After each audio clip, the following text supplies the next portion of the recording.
Fala galera que está estudando para o concurso da Polícia Civil da Paraíba, eu sou o professor Renato da Costa, professor de Informática do Estratégia Concursos, e meu objetivo hoje é estar trabalhando com vocês algumas das últimas questões da banca, lógico, de acordo com o edital proposto. Um edital que é muito próximo ao da Polícia Civil do Distrito Federal e até mesmo ao da Polícia Federal, com a ressalva de ser uma prova de múltipla escolha, né, com itens A, B, C, D e E, mas que nesse momento de preparação é um tanto indiferente. A tendência da banca numa prova de múltipla escolha é que, de certa forma, as questões sejam mais fáceis. Mas os assuntos, pessoal, são comuns. Então, vamos buscar extrair o máximo de teoria acerca de cada uma das questões para a gente poder arrebentar na prova. Vamos que vamos! Vamos lá, pessoal. Primeira questão.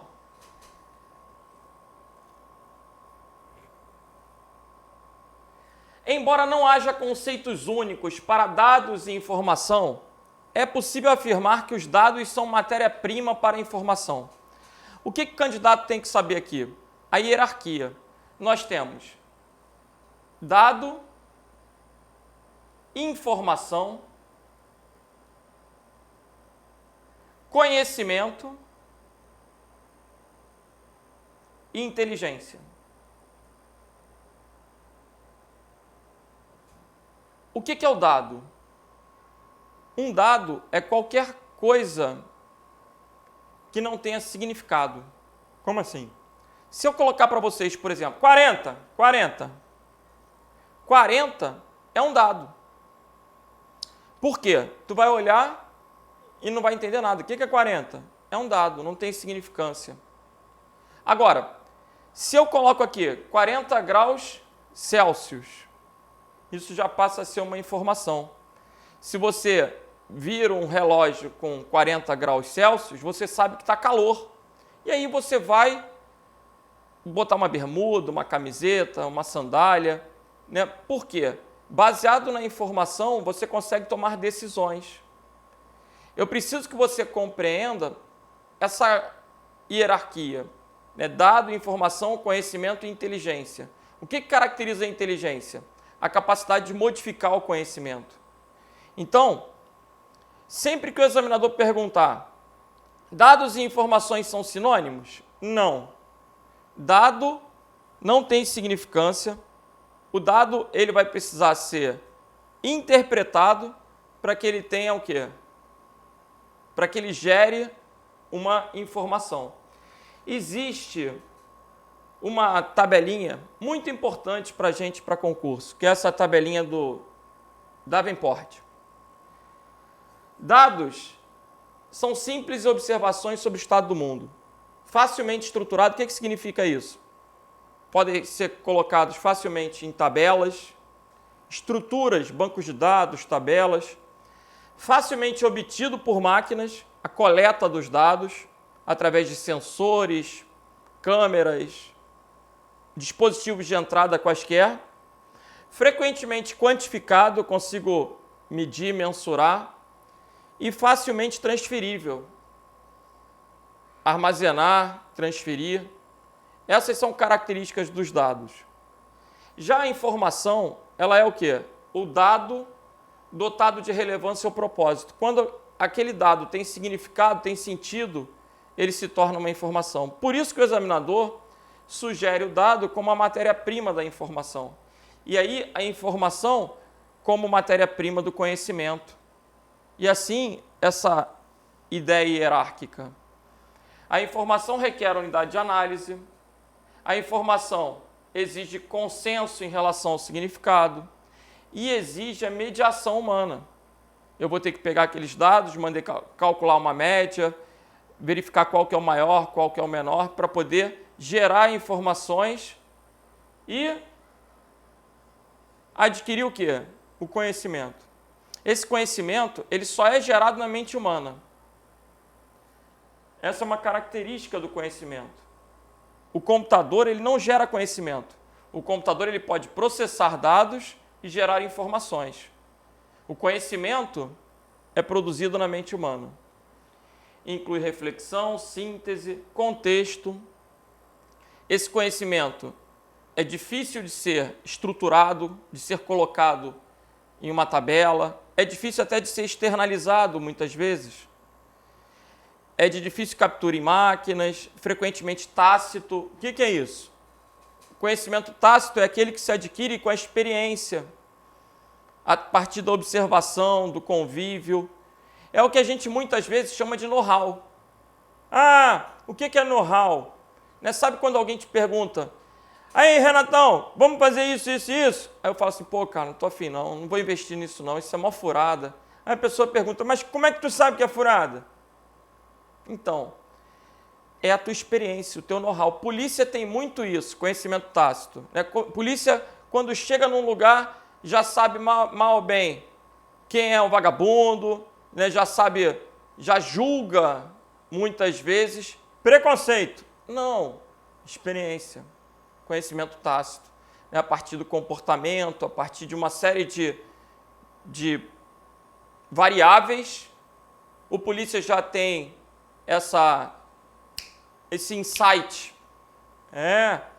Então, o conhecimento, ele é frequentemente tácito, difícil de ser externalizado e difícil de ser transferido. Ok? Então, voltando para a questão. Embora não haja conceitos únicos para dados e informação, há várias teorias, vários autores, é possível afirmar que os dados são matéria-prima para a informação. Esse é um senso comum. É como se eu tivesse, fazendo uma analogia, um tijolo, uma parede, um cômodo, uma casa. Uma ideia de que o dado é o insumo da informação que vai servir de base para o conhecimento, que vai ser trabalhado pela inteligência. Ok? Então, a primeira questão está certa. Vamos que vamos.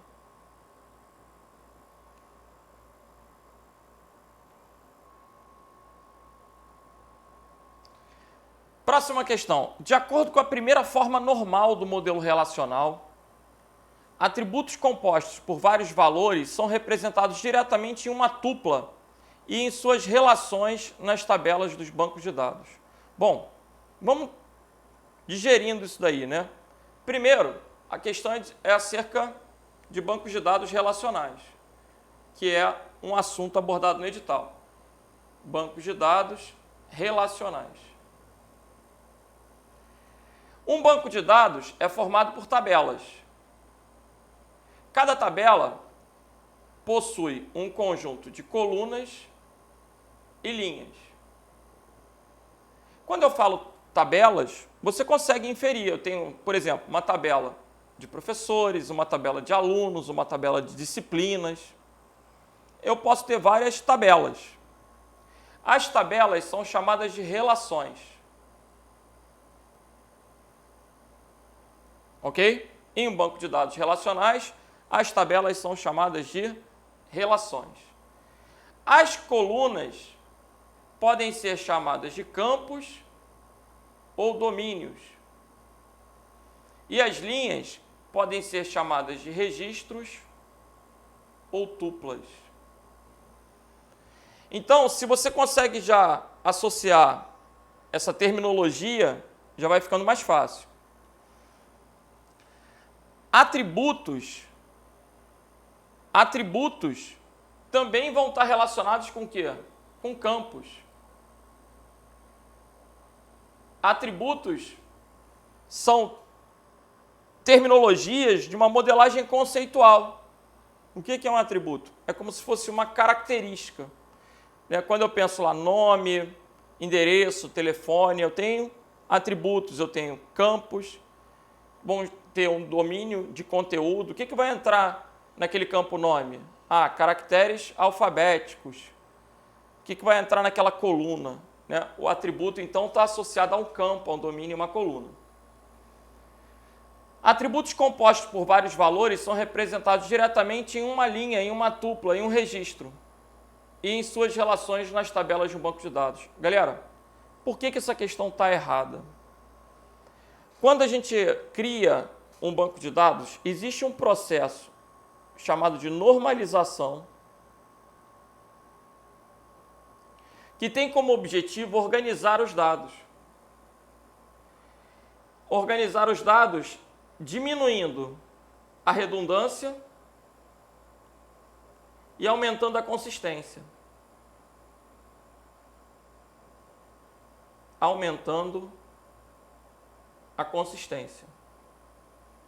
Então, é interessante normalizar um banco de dados. Essa normalização se dá através de formas.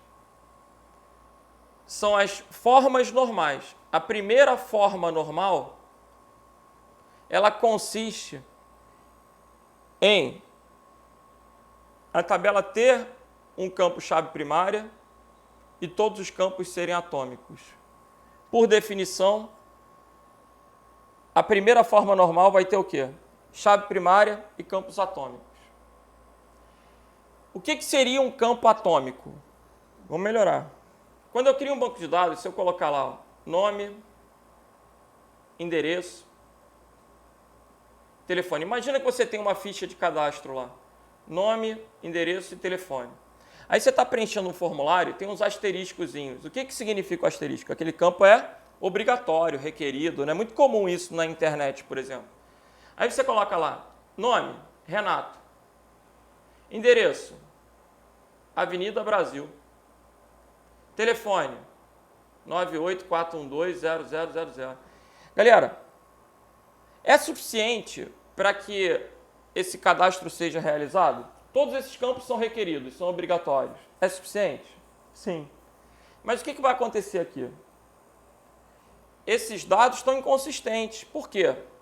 O endereço do sujeito é Avenida Brasil. Qual é o número? Qual é o apartamento? Qual é a casa? Qual o CEP? Então, endereço vai ser definido como um atributo composto. Existem atributos simples e atributos compostos. Aquele campo, aquele atributo que pode ser subdividido é um atributo composto. Observem que eu vou poder pegar esse endereço e explodir isso em rua, número, complemento, bairro, cidade, estado, CEP. Legal. Rua vai ser um campo, um atributo simples. Número vai ser um atributo simples. Complemento vai ser um atributo simples. Eu peguei, então, um atributo composto e dividi ele em vários atributos simples. O campo atômico ele tem que ser simples e monovalorado. Como é que é? São conceitos distintos. Existe simples e existe composto. Existe monovalorado e existe multivalorado. O atributo monovalorado é aquele que só admite um valor. E multivalorado é o que admite muitos valores. Dá um exemplo. Beleza. Quando eu tenho, por exemplo, uma tabela para representar um livro,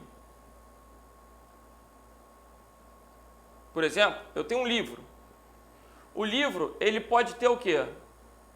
Autores. Ele pode ter muitos autores. Então, autores para o livro seria um campo multivalorado. Dá mais exemplos, não gostei desse.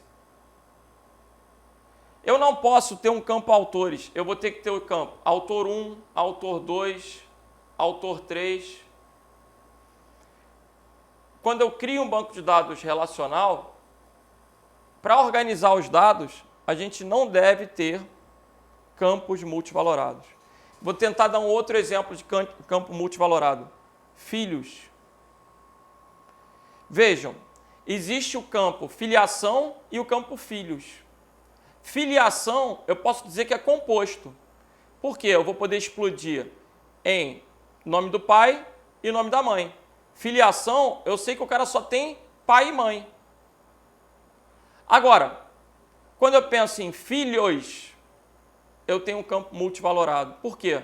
Porque o sujeito pode não ter filhos ou pode ter uma porrada de filhos. Eu não sei determinar a quantidade de filhos que o sujeito vai ter. E aí, nesse processo de organização, vão surgindo técnicas para trabalhar com esses campos multivalorados. Mas a primeira forma normal implica que os campos sejam atômicos. E o que são os campos atômicos? São aqueles simples e monovalorados. Um campo dito atômico não pode ser composto, não pode ser multivalorado. Ele tem que ter simples e monovalorado. Quando eu volto para a questão, vamos lá. De acordo com a primeira forma normal, a primeira FN do modelo relacional, atributos compostos não podem ser usados. Atributos compostos por vários valores são representados diretamente em uma linha, em um registro, em uma tupla? Não, essa questão está errada. Eu não vou poder ter uma linha com um atributo composto ou um atributo multivalorado. Por quê? Essa primeira forma normal implica campos atômicos. Ok? Galera, uma dica. Essa parte de banco de dados tem uma modelagem conceitual que precede o conhecimento para modelagem relacional, de fato, né? É muito interessante que vocês estudem essa modelagem conceitual.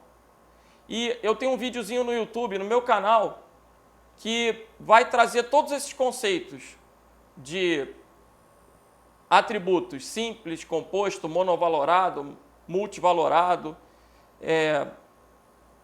atributo derivado e a terminologia necessária aí para vocês se saírem bem na prova. Então, depois, quando tiver um tempinho, assiste um videozinho que tem lá no meu canal do YouTube acerca de modelagem conceitual de banco de dados. Beleza?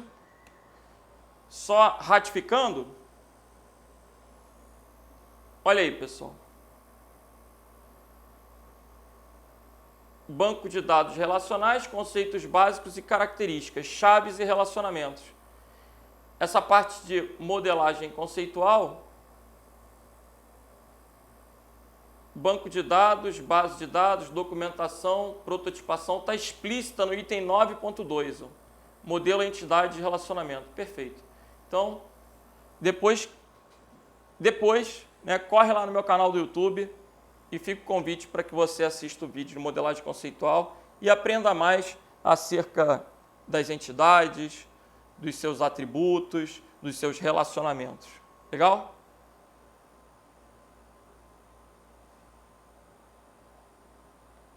Vamos que vamos.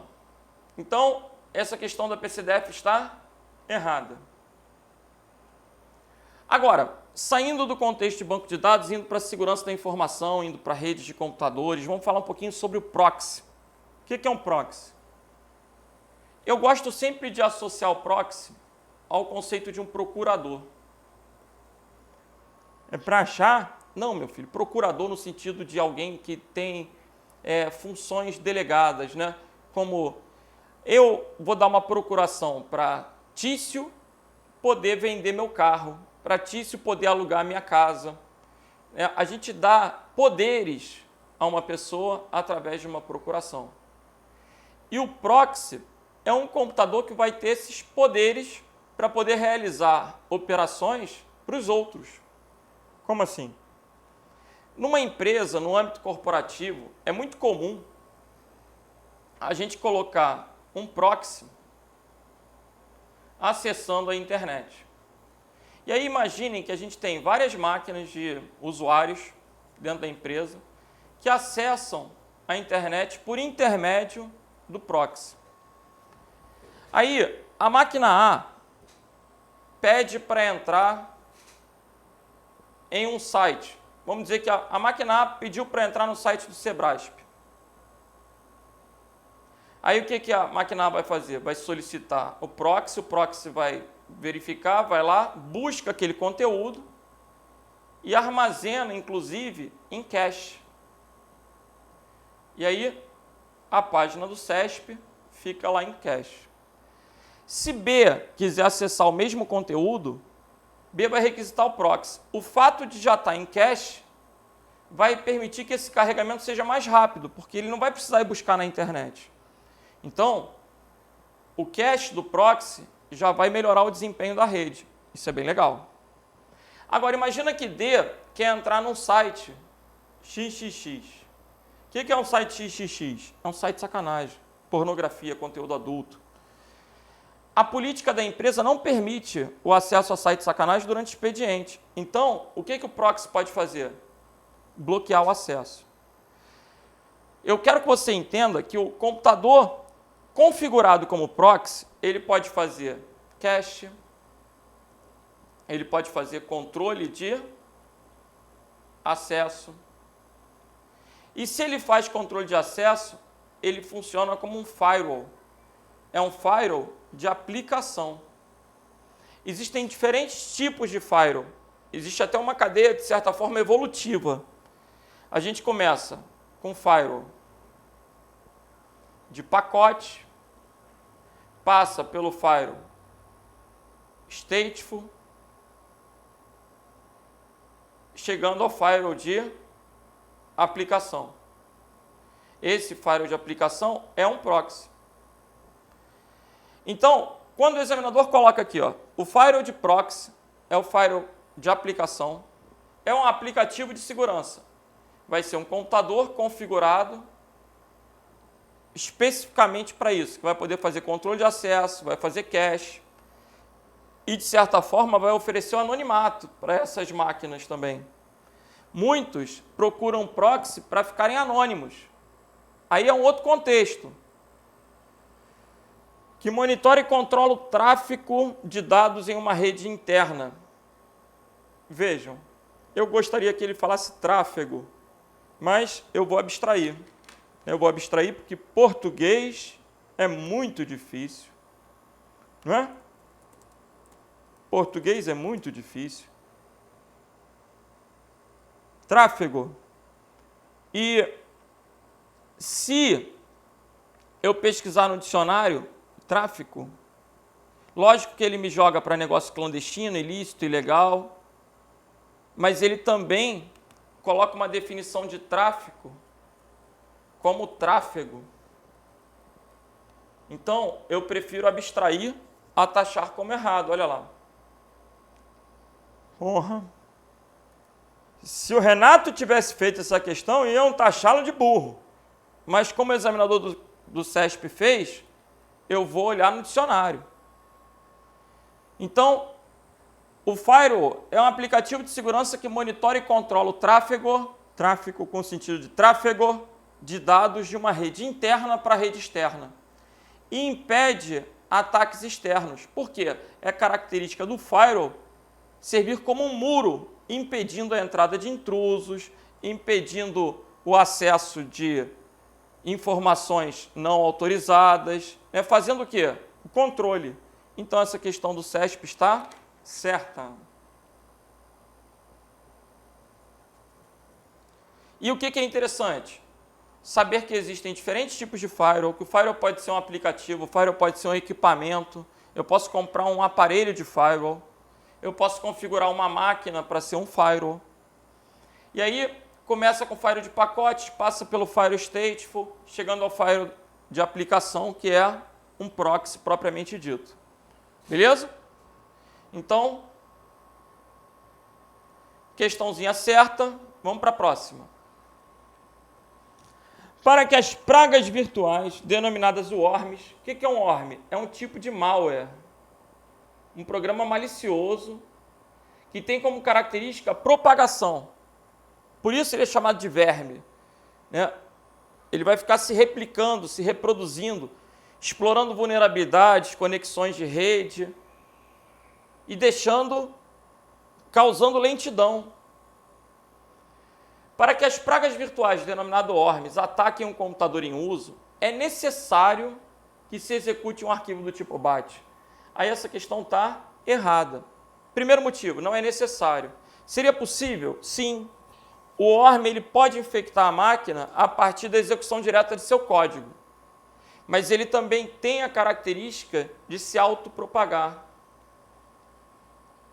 O worm, diferentemente do vírus, ele pode explorar vulnerabilidades e conexões de rede para se propagar, enquanto o vírus necessita ser explicitamente executado, por exemplo. Galera, todo esse assunto de malware deve ser compreendido a partir da leitura da cartilha, cartilha.cert.br. Esse é o material de referência para vocês estudarem um tema, www.cartilha.cert.br. Se vocês baixarem esse livro, que é gratuito, imprimam a página 31. Ela tem uma tabela com uma síntese comparativa dos tipos de malware. É bem interessante para as questões de concurso. Agora, BAT é um arquivo de lote. Esse arquivo de lote é um executável. Então, é um arquivo que a gente pode considerar de alto risco quando ele é compartilhado em rede. Como assim? Se eu recebo um e-mail com anexo e esse anexo tem uma extensão BAT, eu não vou abrir, porque é altamente propenso a ser algo ruim. Arquivos com extensão EXE, COM, BAT, PIF, SCR, CMD, arquivos executáveis em geral, são altamente propensos a serem malwares quando distribuídos na internet. Agora, arquivos de imagem, vídeo e som, ao contrário, têm baixo risco. Beleza? Então a gente compartilha muito aí nas redes sociais, por exemplo, fotografias, vídeos, áudios, e aí o risco é muito baixo. Imagem, vídeo e som, baixo risco. BAT é um executável, é um arquivo de alto risco, mas não é necessário que você execute um arquivo para a máquina ser infectada por um worm. O worm ele tem a característica de se propagar, de se autorreplicar. Ok? Então essa questão está errada. Vamos que vamos.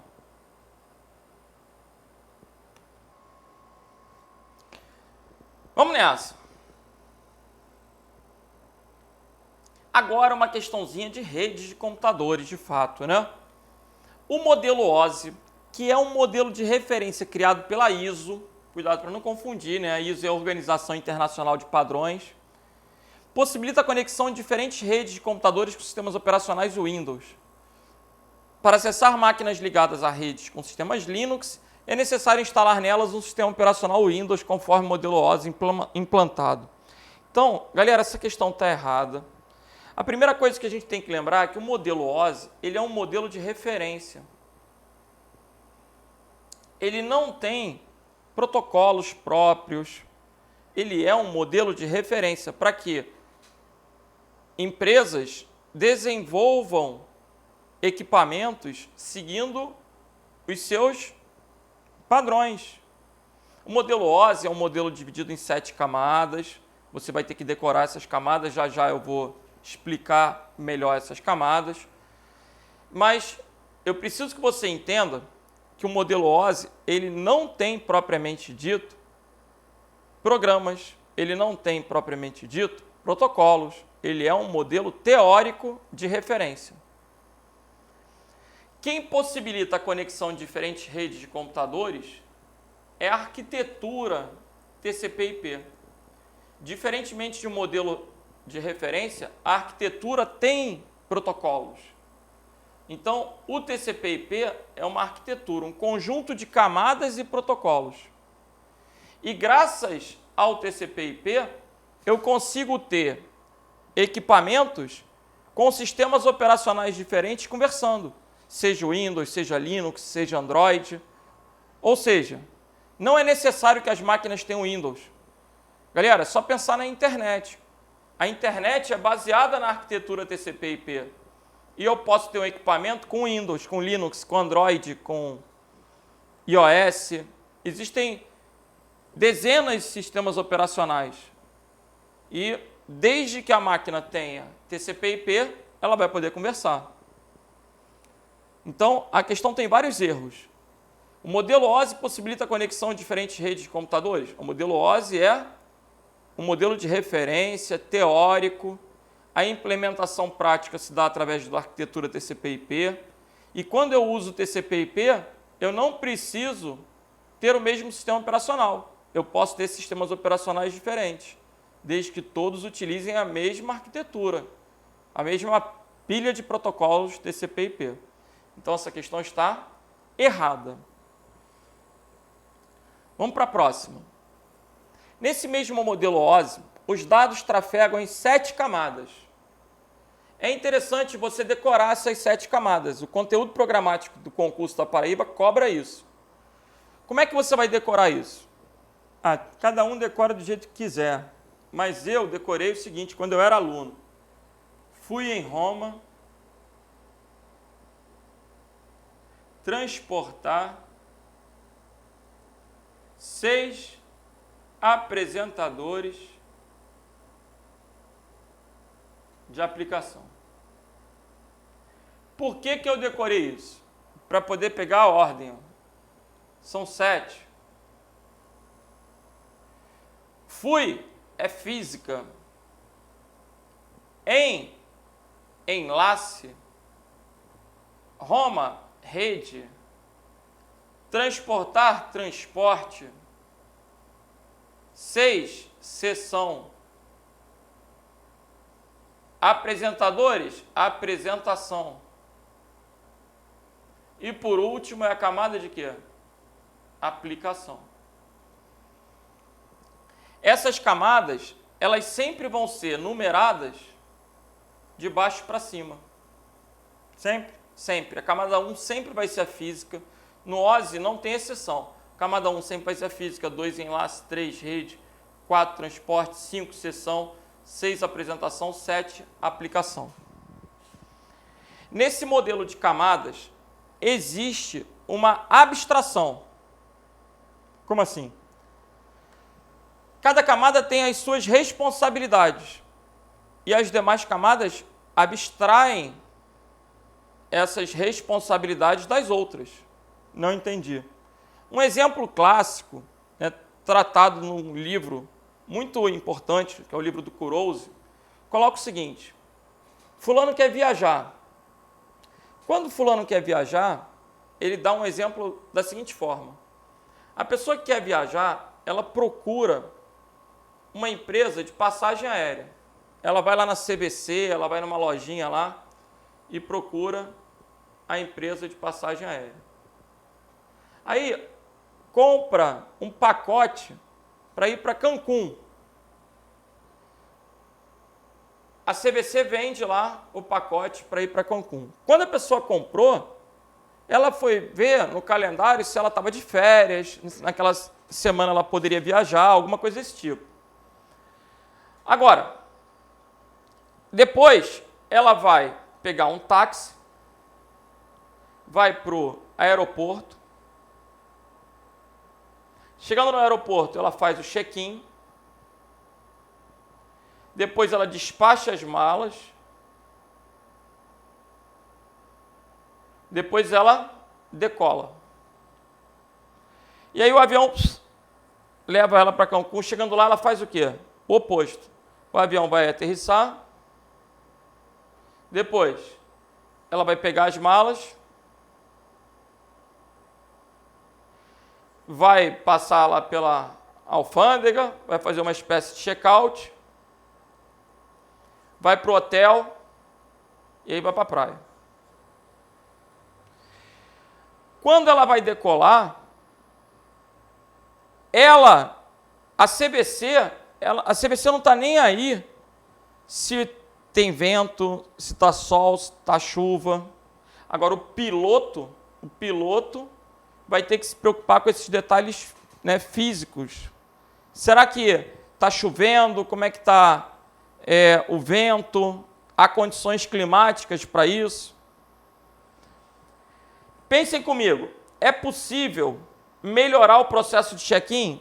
Eu posso considerar o check-in daquela empresa aérea uma porcaria. É possível melhorar? Tem empresa que fez aplicativo para check-in no celular, tem empresas que colocam totens, né, equipamentos para fazer check-in no próprio aeroporto, para não precisar ficar na fila do atendimento humano.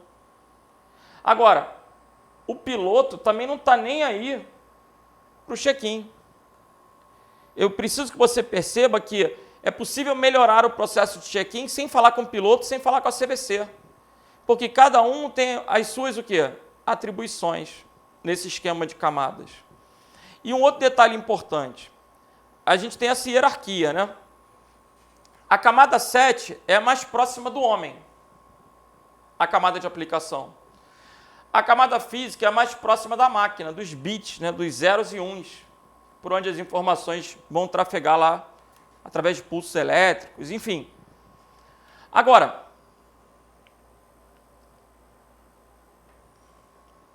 presta atenção.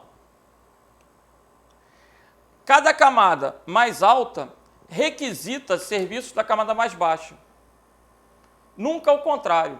Como assim? Pensa no quartel. O tenente manda o sargento fazer. Nunca o contrário. O sargento não pode mandar o tenente. O sargento pode mandar no cabo. O cabo pode mandar no soldado. O soldado não manda no tenente. Porra, de jeito nenhum. Então, nessa hierarquia, a camada de cima pode requisitar serviços da camada adjacente. Nunca o contrário. A camada oferece para cima e requisita para baixo. E, detalhe, o tenente pede para o sargento. O tenente não vai pedir para o soldado. Legal? Não pula a hierarquia. Existe aquela cadeia hierárquica. Então, o soldado vai responder para o cabo, que vai responder para o sargento vai levar para o tenente. Beleza? Ah, a hierarquia tem que ser respeitada. Sim. Então vamos voltar para a questão. Hierarquia e disciplina. No modelo 11, os dados trafegam entre 7 camadas, que se comunicam entre si por meio de serviços existentes nas interfaces entre camadas adjacentes. Que se comunicam entre si por meio de serviços existentes nas interfaces entre camadas adjacentes. Quando são alterados, os serviços obrigam que as respectivas camadas adjacentes também sejam modificadas? Horroroso. Eu posso modificar protocolos de uma camada sem impactar nas outras. Para isso, eu trabalho com camadas. Logo, a questão está errada. O segundo período é horroroso.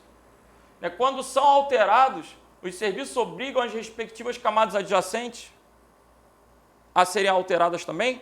Não, negativo. A ideia da divisão em camadas é justamente permitir que você melhore o processo, crie um novo protocolo para aquela camada e que as outras camadas utilizem essas melhorias sem que precisem ter o quê? Modificações. Beleza? Então, essa questão está errada.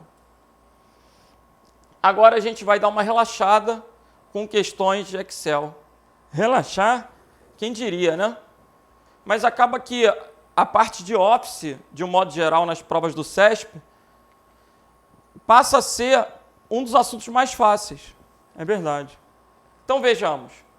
Considerando que a célula D5 contém a fórmula igual a soma de B2 até C4. O 2 pontos é um até.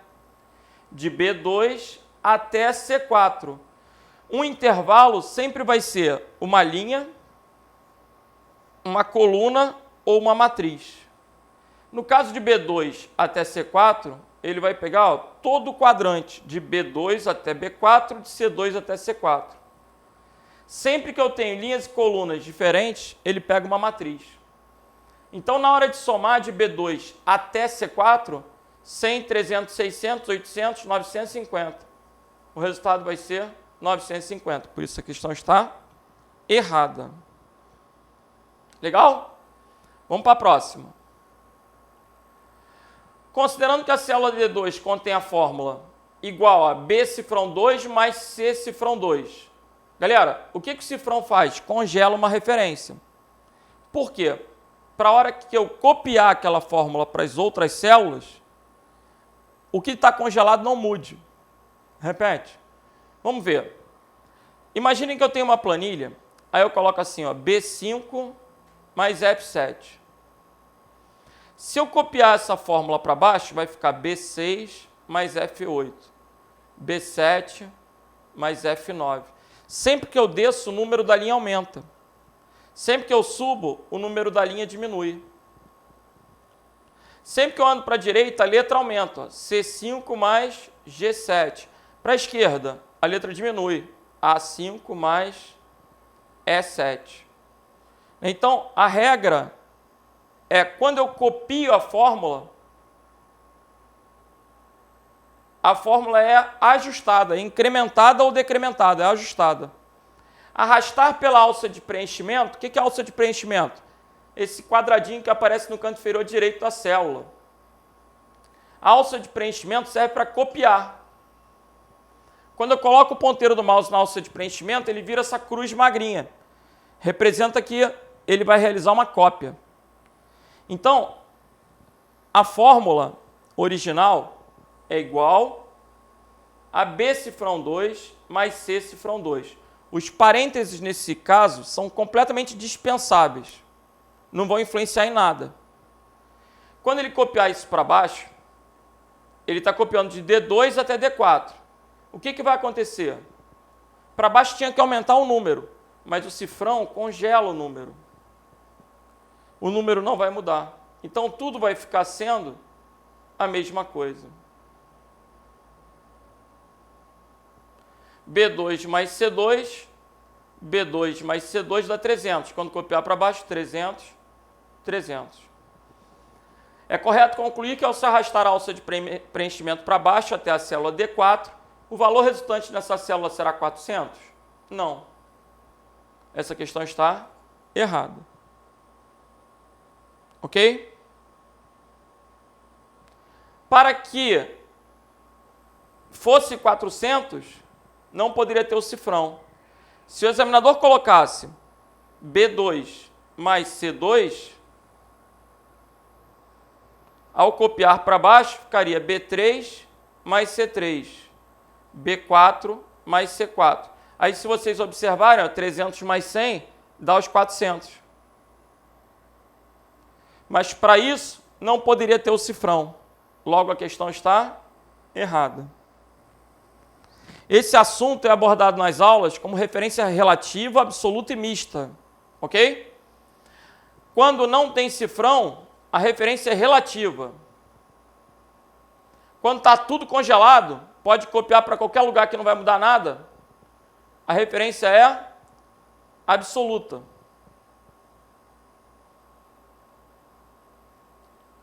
E quando um está congelado e outro não, a referência é relativa. Ok? Então, essa questão está errada. Vamos que vamos. A planilha a seguir apresenta o total de crimes cometidos na região X e Y. Então, eu tenho aqui X, furto e roubo, Y, furto e roubo. Legal. Caso deseje, com base nesses dados, obter a média de todos os crimes, independentemente da região onde foram cometidos, e inseri-lo na célula D4, o usuário deverá utilizar a seguinte fórmula. Toda fórmula deve ser precedida pelo sinal de igual. Maiúscula ou minúscula não faz diferença. A função média de B2 até C3. O intervalo foi representado de maneira correta. B2 até C3 vai pegar toda a matriz. Então, essa questão da PCDF está certa. E observem que no próprio enunciado ele fala planilha. Pode ser Excel, pode ser Calc, não faz diferença. A sintaxe é a mesma. Vamos nessa. Agora para uma questãozinha de Word. No Office 365, que é o Office disponibilizado por assinatura, onde o programa deixa de ser um produto e passa a ser um serviço, você paga uma mensalidade. Tanto no Word quanto no PowerPoint, a função limpar toda a formatação aplica no texto selecionado o estilo de formatação padrão. Esse texto entre travessões é uma explicação. O texto pode estar sobrescrito em negrito e itálico e com fonte na cor vermelha. Por exemplo, quando a gente limpar a formatação, ele vai aplicar o estilo de formatação o quê? Padrão. Calibre, tamanho 11. Então, essa questão está certa. Professor, não entendi. Vamos lá. Estou entrando no Word. Bati um parágrafo. 2 parágrafos. Esse segundo parágrafo, eu vou colocar com a cor vermelha, em negrito itálico e com tamanho diferente. Agora, eu vou selecionar esse parágrafo e vou clicar lá em página inicial e vou escolher o botãozinho limpar formatação. Quando eu clico em limpar formatação, ele voltou o quê? Para a configuração padrão, calibre, tamanho 11, tirou a cor da fonte. Podia estar em negrito, itálico, a cor vermelha, ele vai tirar, vai voltar ao padrão. Então, essa questão está certa, tanto no Word quanto no PowerPoint. O nome do botão é esse, né? Limpar formatação. Ok? Próximo.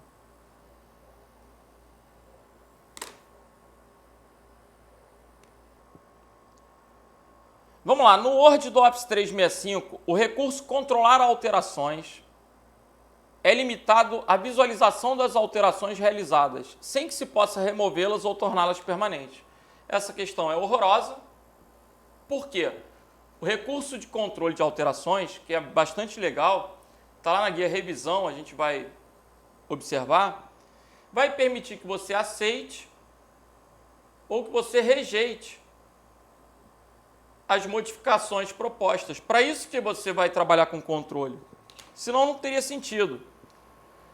Imaginem que eu mandei um documento para o meu professor, para o meu orientador, e antes de enviar, eu habilitei o controle de alterações.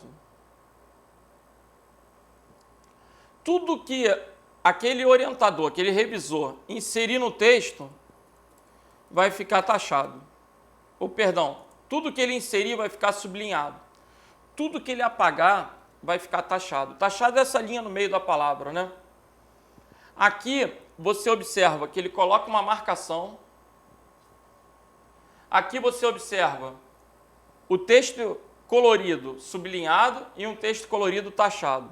O que foi sublinhado ele inseriu, o que foi taxado ele excluiu. Quando ele me devolver, eu vou clicar lá em revisão e vou fazer o quê? Vou aceitar ou rejeitar. E aí eu vou uma por uma. Olha lá. Ah, inseri no texto, aceitei. Ah, isso aqui eu não quero apagar não, rejeitei. E assim eu vou estabelecendo, né, o controle sobre aquele documento que foi revisado. Se eu não fizer isso, eu fico sem saber onde o cidadão mexeu. A ideia de marcar a opção de controle é justamente para que você possa aceitar ou rejeitar. Quando o examinador coloca aqui, limitado à visualização, já está errado. Sem que se possa removê-las ou torná-las permanentes, seria sem que se possa rejeitar ou aceitar, a questão está o quê? Errada. Agora, a única questão de PowerPoint na prova da PCDF e uma questão bem previsível sobre um assunto clássico, que é o slide mestre. O que o mestre mandar, faremos todos. A ideia do slide mestre é você colocar um padrão no mestre para que os demais slides inseridos na apresentação sigam aquele padrão. Vamos ver se eu consigo mostrar para vocês aí. Vou abrir outro PowerPoint. Olha comigo. Abri um PowerPoint.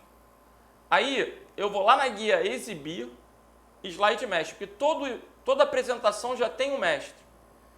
Aí eu vou lá, slide mestre, e vou ver o layout aqui, ó.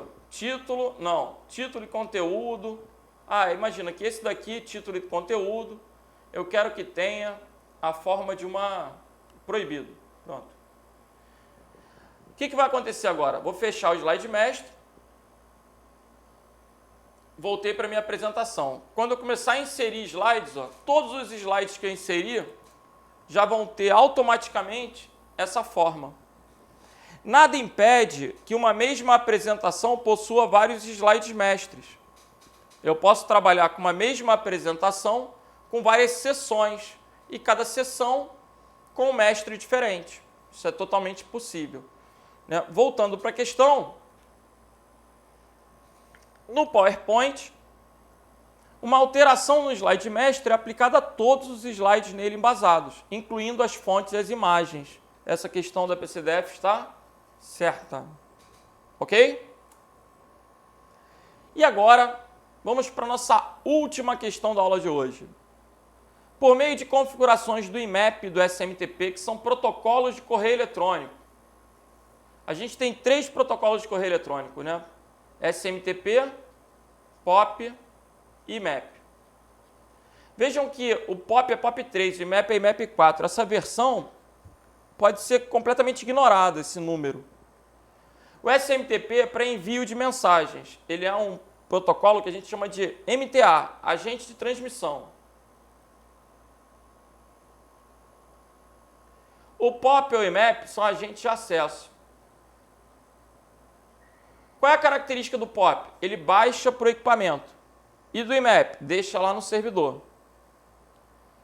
Por meio desses protocolos de correio eletrônico, do POP, do IMAP, do SMTP, é possível ler as mensagens do Gmail em aplicativos tais como o Apple Mail e o Outlook? Galera, sim. Eu posso instalar na minha máquina o Outlook, que vem com o Office, configurar a conta, os protocolos de correio eletrônico para acessar as mensagens no servidor com IMAP, para enviar com SMTP. E o meu correio pode ser um correio do UOL, do IG, do Gmail, do Estratégia, de qualquer domínio, de qualquer servidor. Então, essa questão está certa. Se a questão falar do webmail, o webmail usa HTTP, HTTPS. Agora, o fato dele ter colocado Gmail não quer dizer que eu estou usando o webmail. O fato dele ter colocado Gmail está dizendo que eu tenho uma conta no Gmail. Hoje em dia, todo mundo tem conta no Gmail. E qualquer um pode acessar essa conta do Gmail usando o Outlook, usando o Thunderbird, programas clientes de correio eletrônico. Ou usando um serviço de webmail. Se usar o webmail, navegador, usa o quê? HTTP, HTTPS, ok? Então, essa questãozinha da PCDF está certa. E aqui já vai mais uma recomendação. Depois, entra lá no YouTube e coloca assim, Aprendendo SMTP, CESP, Renato da Costa. Tem um videozinho de uns 10, 15 minutinhos, onde eu explico as principais diferenças entre esses protocolos de correio eletrônico e aproveito para comentar umas questões muito polêmicas do CESP, né, acerca desse serviço. Tem questões da Polícia Federal que comentam que o SMTP serve para enviar e receber mensagem de correio eletrônico. E a galera dá uma travada, porque todo mundo decora que o SMTP, sua mensagem está partindo, serve para envio. Mas quando você envia, o servidor recebe. O servidor recebe e envia para outro servidor. Então, vale a pena assistir esse videozinho, está lá no meu canal do YouTube, é pequenininho, tem uns 15 minutinhos, né, mas já vai ajudar a entender melhor o funcionamento do serviço de correio eletrônico e seus respectivos protocolos. Beleza? Então, galera, a gente vai se despedindo. De antemão, agradeço a todos aí pela participação, pela presença e me coloco à disposição para dirimir quaisquer dúvidas aí, inclusive via Instagram. Meu Instagram é @prof.renatodacosta, vou colocar aqui, @prof.renatodacosta. Então, qualquer coisa, segue lá, acompanha a minha agenda, entre em contato, tamo junto. prof.renatodacosta. Beleza? Valeu, galera. Um grande abraço e até a próxima. Fui!